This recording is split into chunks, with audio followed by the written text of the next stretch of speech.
Zafra presents The Girl by the Sea, written by Sheila Newbury and read by Kate Okello. Keep listening after the audiobook for a sample from The Canal Boat Girl. Prologue. 1934.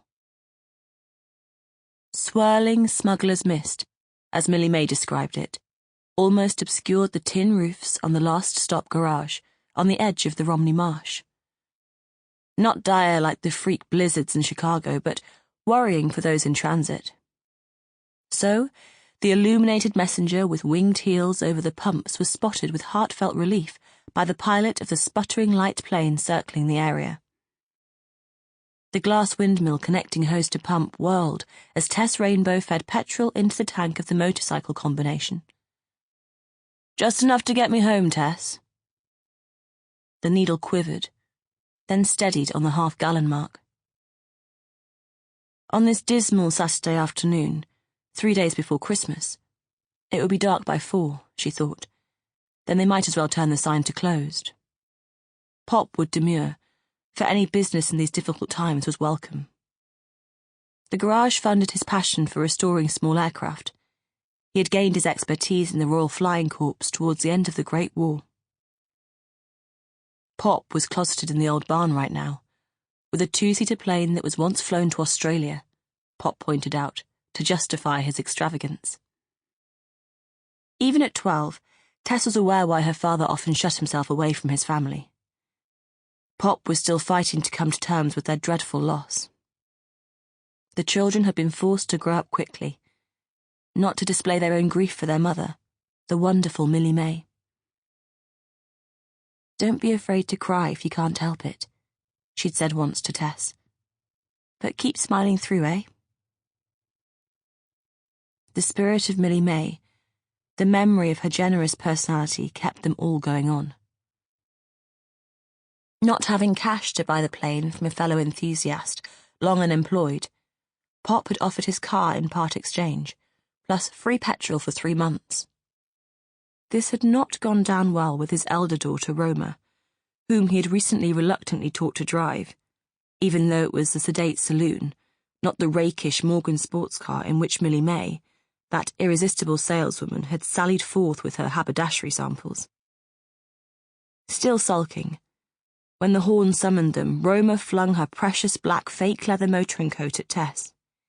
"Here you go, and wrap a scarf round your mouth." Tess suffered from bouts of bronchitis each winter.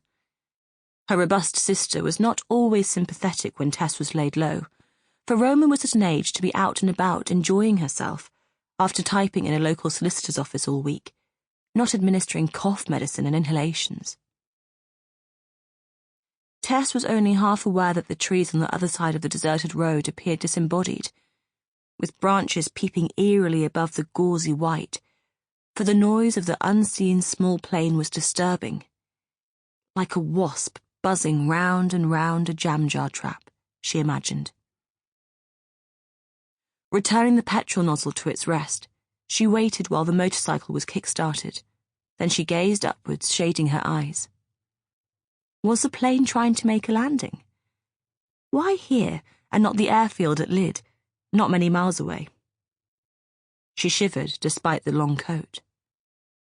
This month there had been 2 air crashes in Kent, mercifully not fatal, in thick fog. Then the engine abruptly cut out and Tess knew the plane must be gliding downwards. Her father's hand touched her shoulder, making her start. "Run short of fuel, homing in on the garage, I reckon," he said. A sharp whistling, then a definite crump. The plane had crash-landed in the meadow, where they kept a small flock of marsh sheep.